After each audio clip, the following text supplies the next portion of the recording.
Il s'agissait de ma dernière intervention dans les réseaux sociaux, au cours de laquelle je donnais quelques conseils et une mise en garde à M. Atangadji et les autres. On m'a dit que c'était de nature à créer le trouble et à pousser à l'insurrection.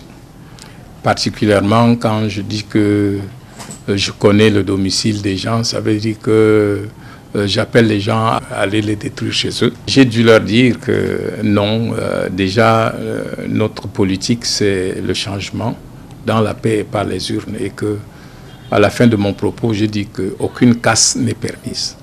Mais si je dis que je connais, qu'on connaîtra la casse de ceux qui se rendront coupables de falsification des opérations des élections, on connaît les chez eux tout simplement parce qu'on ira les dénoncer à la justice en disant, même s'ils se cachent, voilà là où ils sont. Et puis ils ont dit, ces propos tenus par quelqu'un d'autre n'auraient pas attiré l'attention. Mais vous êtes une haute personnalité bien écoutée. Je dis, ben, si je suis bien écouté, il est temps alors de dire à Atangadji que ce que je fais, c'est prévenir que guérir. Je lui dis de tempérer. Et je dis aux membres de Elekam qu'ils doivent jouer leur rôle.